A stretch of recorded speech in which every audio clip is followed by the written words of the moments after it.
Good morning, students. Now today we will start our chapter number 4 और जिसका नाम है आपका एडमिशन ऑफ अ पार्टनर। हमने अभी तक देखा कि पार्टनरशिप अकाउंट्स किस तरीके से प्रिपेयर किए जाते हैं, गुडविल कैलकुलेशन हमने देख लिया, और बिटवीन एग्जिस्टिंग पार्टनर्स अगर रेशो चेंज होता है तो किस तरीके से changing partners means old to new जो चेंज उनका आया उस तरीके से किसको फ़ायदा हुआ और किसको नुकसान। तो जिसको फ़ायदा होता है वो क्या करता है, जो सेक्रीफाइसिंग पार्टनर्स होते हैं उनको कंपनसेशन के तौर पे अपना शेयर उनको पे कर देता है। ठीक है, तो इस तरीके से हमारे पास जो चेंजेस थे वो चेंजेस हमारे एडमिशन ऑफ पार्टनर में भी कहीं ना कहीं इंक्लूड हो रहे हैं। तो हमारा जो एडमिशन ऑफ पार्टनर है उसके अंदर भी काफ़ी हद तक सेम एडजस्टमेंट्स हैं जो हमने लास्ट चैप्टर किया है। तो इसमें आप देखिए हमारे पास एडमिशन ऑफ अ पार्टनर में जो पार्टनर इनकमिंग पार्टनर जो पार्टनर आ रहा है उसको क्या बोलेंगे, इनकमिंग पार्टनर। मीन्स आपके बिजनेस में दो पार्टनर हैं, ए और बी। उन्होंने सी पार्टनर को, हमारा बिजनेस एक्सटेंड हो रहा है या किसी और अदर रीज़न से हम सी को अपने साथ पार्टनरशिप में लेना चाहते हैं, तो हम क्या करेंगे, सी को हमने अपने साथ मिला लिया और उसको आगे अपने बिज़नेस में कंटिन्यू करने के लिए हम उससे क्या बोलेंगे कि आप हमारे बिज़नेस में आना चाहते हैं तो आप कैपिटल लेके आइए, और उसके अलावा हमें जो भी अदर कंपनसेशंस पे करने पड़ सकते हैं आपको, वो साथ अमाउंट आप लेके आएंगे। तो जो भी अमाउंट्स हमें न्यू पार्टनर से मंगवाने होते हैं तो उसके न्यू प्रॉफिट शेयरिंग के अकॉर्डिंग हम उसको कंपनसेट कराते हैं। ठीक है, तो जो बिज़नेस के अंदर लास्ट 10 ईयर से ए और बी बिज़नेस चला रहे थे और बिज़नेस के अंदर जितने भी प्रॉफिट्स थे, जितने भी लॉसेस थे, वो न्यू पार्टनर को थोड़ी देंगे, क्योंकि जो भी काम उन्होंने अपना हार्डवर्क किया है या जो भी रीज़न रहा उनके लॉसेस का या प्रॉफिट्स का, वो सब कुछ किसका है, उन ओल्ड पार्टनर्स का। तो सी के नए पार्टनर सी के आने से पहले वो लोग क्या करेंगे, आपके ओल्ड जो भी प्रॉफिट्स हैं, एक्यूमुलेटेड प्रॉफिट्स हैं, कोई भी रिजर्व्स हैं या कोई लॉसेस हैं, उनको क्या करेंगे, अपने ओल्ड रेशियो में डिवाइड करके उसे ख़त्म कर देंगे। तो ऐसा वो क्यों करेंगे, क्योंकि वो सारा जो भी अर्निंग था वो किसके कारण था, ओल्ड पार्टनर्स के कारण, तो उसका हिस्सा वो न्यू को नहीं देंगे। और 10 ईयर्स से जो उन्होंने बिज़नेस को जिस लेवल पे लाके खड़ा किया है, उस इनकमिंग पार्टनर से उस बिज़नेस को आगे चलाने के लिए और अभी तक जो उन्होंने एफर्ट्स किए हैं उसके रिगार्ड्स में भी वो उससे क्या लेंगे, कंपनसेशन, और compensation in form of goodwill. तो वो क्या करेंगे, यहाँ पे भी गुडविल का वैल्यूएशन करेंगे। गुडविल वैल्यूएशन में न्यू शेयरिंग बेसिस पर वो क्या करेंगे, न्यू इनकमिंग पार्टनर से वो शेयर कंपनसेट करवाएंगे। ठीक है, तो देखिए हम किस तरीके से करेंगे इसको। फर्स्ट मैं आपके पास मीनिंग ले रही हूँ। Admission of a partner means entry of a new partner with the consent of other partner। means A और B के consent पे, A और B के mutual agreement पे क्या किया जाएगा, न्यू पार्टनर को बिजनेस में एंट्री दी जाएगी। तो उस टर्म को क्या बोलेंगे, एडमिशन ऑफ अ पार्टनर। इसके बाद देखिए जो इनकमिंग पार्टनर है, जो पार्टनर आ रहा है, मीन्स सी, जो सी आ रहा है वो क्या लेके आएगा बिजनेस में, cash as capital for business. ठीक है, वो साथ में क्या लाएगा, कैश लाएगा, और भी अदर असेट्स ला सकता है। ठीक है, वो हमारे क्वेश्चंस में आगे हम कवर कर लेंगे। तो कैपिटल के तौर पे वो कुछ भी लेके आता है उसको क्या इंक्लूड करेंगे हम बिजनेस में, उसकी इन्वेस्टमेंट। ठीक है, इसके बाद he also bring cash as goodwill to compensate the old partners who sacrifice. आप देखिए बिजनेस के अंदर 1 लाख रुपीज़ का प्रॉफिट होता था और वो प्रॉफिट किसका था, ए और बी का, इन इक्वल रेशो। बट अब फ्यूचर में जब हमारा सी आएगा और मान लेते हैं अगेन हमें 1 लाख रुपीज़ का प्रॉफिट होगा, तो उस पर्टिकुलर प्रॉफिट के अंदर 3 पार्टनर्स आ गए, तो सबका शेयर कितना हो जाएगा, 33,000 ईच। तो आपके जो ओल्ड पार्टनर्स थे दोनों को कितना कितना मिल रहा था, 50-50 हज़ार रुपये, और सी के आने के बाद अब उनको कितना रह गया उनका शेयर, 33,000। तो 17,000 का उनको क्या हो गया है, लॉस। तो इस लॉस को वो किस तरीके से कवर करेंगे, आपके इनकमिंग पार्टनर से वो गुडविल का शेयर मंगवाएंगे और अपने आप को कंपनसेट करवाएंगे, किसको, old partners in their sacrificing ratio.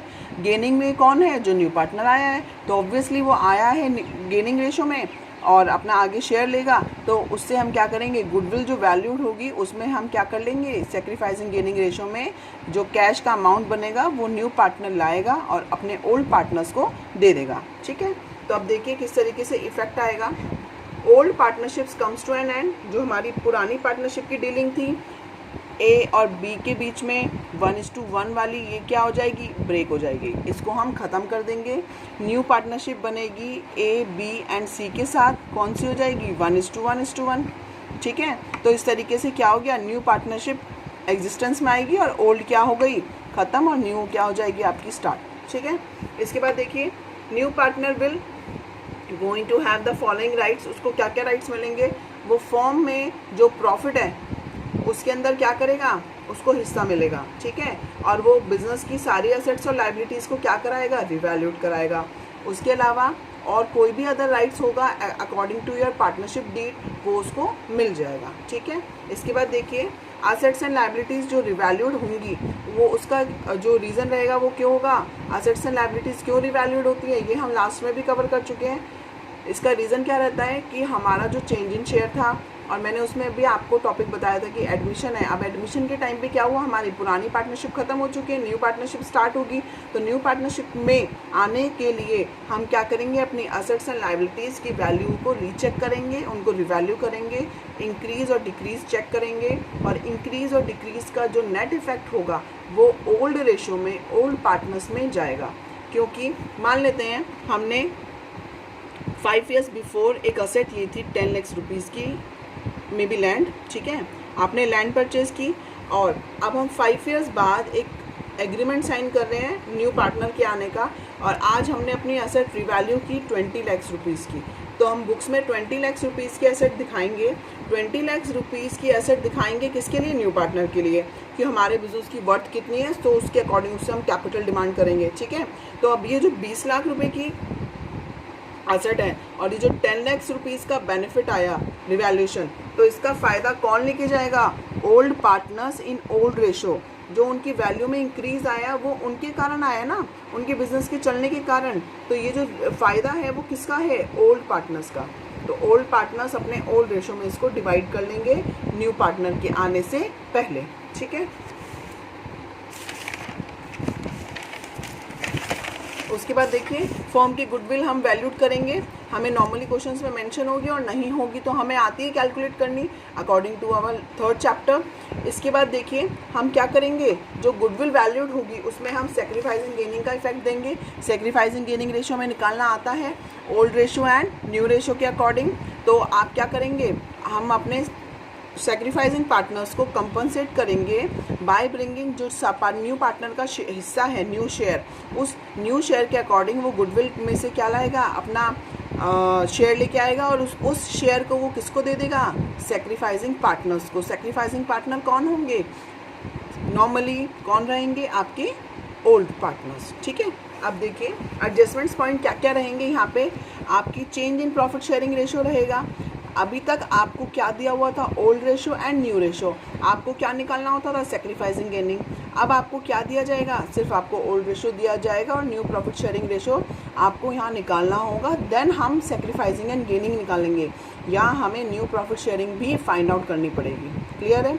इसके बाद देखिए कैपिटल ऑफ पार्टनर्स, पार्टनर्स अपनी कैपिटल में भी चेंजेस कर सकते हैं according to the new partnership. ठीक है, तो यहाँ पे भी कैपिटल की भी एडजस्टमेंट्स है हमारे पास। गुडविल, हमें गुडविल की एडजस्टमेंट क्या करनी होगी, न्यू प्रॉफिट शेयरिंग सेक्रीफाइसिंग जो आएगा उसमें उसके में गुडविल को हमें क्या करना है, शेयर करना है। इसके बाद हमें प्रॉफिट एंड लॉस हमारा या फिर एक्यूमुलेटेड लॉसेस जो भी है हमारे पास वो सब कुछ रिवैल्यू होंगे। और इसके अलावा हम क्या करेंगे, रिजर्व्स वगैरह अगर कुछ भी होंगे तो वो ओल्ड पार्टनर्स ओल्ड रेशो में डिवाइड कर लेंगे, और कोई भी अदर एडजस्टमेंट होगी वो according to the partners agreement accordingly share कर लिया जाएगा। ठीक है, इसके बाद देखिए मैं आपको एक क्वेश्चन प्रैक्टिस करा रही हूँ। Change in profit sharing ratio, ये हमारा फर्स्ट केस है। उसमें क्या है, due to entry of new partner there may be a change in profit sharing ratio. New partner के आने से हमारी प्रॉफिट शेयरिंग चेंज हो जाएगी, और first of all we need to calculate new profit sharing ratio. Profit sharing change होगी, sacrificing gaining निकालना पड़ेगा। उससे पहले हमें क्या निकालना है, न्यू प्रॉफिट शेयरिंग। ठीक है, तो अब न्यू प्रॉफिट शेयरिंग देखिए कैसे निकालेंगे। हमारे पास केस फर्स्ट है, A and B are partner हैं, 2 पार्टनर हैं फर्म के अंदर। फर्म का जो प्रॉफिट शेयरिंग है उनका 5:3 है, और सी को इन्होंने एडमिट किया है फॉर 1/4 शेयर और फॉर 25% शेयर। मीन्स फर्म के 100 रुपीज़ के प्रॉफिट में से 25 रुपीज़ ये लेके जाएगा। क्लियर है? इस लाइन का मीनिंग क्या है कि 25 रुपीज़ इसको दे देंगे तो 75 रुपीज़ बचे ए और बी के लिए। ए और बी सी के आने से पहले कितना शेयर कर रहे थे? पूरा 100 रुपीज़ शेयर कर रहे थे, ठीक है। और अब वो कितना शेयर करेंगे? 75 रुपीज़। तो ये क्या हो गया? उनको लॉस हो गया ना। पहले 100 रुपये मिलते थे, अब कितने मिलेंगे? 75। तो इस लॉस को क्या करेगा? सी सैक्रिफाइसिंग गेनिंग के इफेक्ट में उनको पे आउट करेगा, ठीक है। तो अभी फिलहाल हमारा क्वेश्चन क्या है? हमें न्यू प्रॉफिट शेयरिंग कैलकुलेट करनी है। तो देखिए न्यू प्रॉफिट शेयरिंग कैसे कैलकुलेट होगी। देखिए सी शेयर लेके आया अपना 1/4 और 25%। 25% मीन्स 20/100 अगेन 1/4। 25 1 एंड 25 4। तो आपके पास मीन्स 1/4 लिखा हो या 25% लिखा हो, इसका मीनिंग क्या है? 1/4। 1/4 मतलब कि बिजनेस का 25% इस हिस्सा किसको मिलने वाला है? शेयर सी को। अब देखिए सी को अगर हम फर्म का हिस्सा दे देंगे तो ओल्ड पार्टनर्स के लिए क्या बचेगा? Firms share. फर्म का शेयर क्या है? आपके पुराने वाले पार्टनर्स हैं तो फर्म का प्रॉफिट कितना होता है? 5/8 एंड 3/8। LCM same 5 + 3 = 8/8 means ₹1। हम मान लेते हैं ये ₹1 क्या है? फर्म का प्रॉफिट। तो फर्म के इस 1 रुपये में से हम 1/4 अगर सी को दे देंगे तो रिमेनिंग पार्टनर के पास कितना बचेगा? सी शेयर 1 में से 1/4 दे दिया, रिमेनिंग कितना बचा हमारे पास?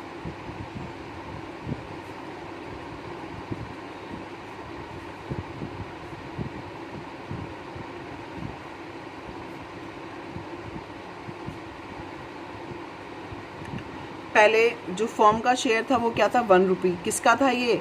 ए और बी का। अब इसमें से हमने सी को तो पहले दे दिया क्योंकि सी अभी आया है, तो सी को देने के बाद अब फर्म का प्रॉफिट कितना बचा? 3/4। ये 3/4 किसका है? ए और बी का। तो अब ए और बी का 75 रुपीज़ प्रॉफिट है, तो ए और बी को किस तरीके से मिलेगा? देखिए एज अब क्या हुआ? ये रिमेनिंग प्रॉफिट में कितना शेयर है ए का? तो वो क्या कहलाएगा आपका? As new share. तो एज न्यू शेयर कितना होगा? 3/4 इन देयर ओल्ड रेशो। वो डिवाइड कर लेगा, उनका रेशो डिवाइड करने का क्या था फॉर्मूला? वो शेयर 5/8। और आपका बी का कितना था? 3/4 × 3/8। तो आपके पास देखिए वैल्यू क्या आई है?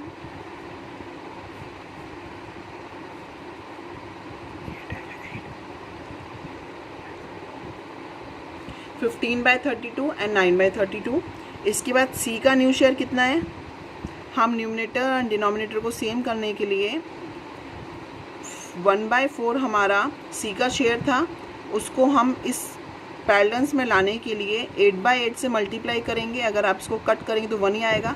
मल्टीप्लाई करने का मीन्स कोई रेलिवेंस नहीं, अलग से होगा। तो 8/32 आपका क्या आ जाएगा? सी का शेयर। तो अगर हम इसको सीक्वेंस में लिखेंगे तो 15, 9 एंड 8, ये आपका क्या आ गया? New share. तो इस तरीके से हमें न्यू प्रॉफिट शेयरिंग रेशो निकालनी होगी। हमारा फर्म का फर्स्ट पहले क्या शेयर था? 5/8। 3/8 मीन्स 1 रुपी। उस 1 रुपी में से हमने सी को शेयर दे दिया। रिमेनिंग प्रॉफिट कितना था? 3/4 जो ए और बी को देंगे। ए और बी का जब फर्म के अंदर कुछ नहीं बोला कि और बी कैसे शेयर करेंगे न्यू प्रॉफिट को, तो उन्होंने क्या किया? जो रिमेनिंग प्रॉफिट था उसको अपने ओल्ड रेशो में कहा कि हम 5/3 में ले लेते हैं। तो उनकी क्या बन गई? New sharing. 75 रुपीज़ को उन्होंने 5:3 में डिवाइड किया और उनको कितना कितना मिला? वो शेयर ये रहा, ठीक है। और सी को हमने इतना दे दिया। तो हमारा न्यू प्रॉफिट शेयरिंग रेशो क्या बनेगा? Between 3 partners 15, 9 and 8। तो आज के लिए अभी फर्स्ट कंसेप्ट ही ले रही हूँ, ठीक है। तो आप लोगों को उसकी प्रैक्टिस करनी है और अच्छे से अपने पुराने चैप्टर्स टॉपिक को कंप्लीट करना है, उनके न्यूमेरिकल्स को। Thank you.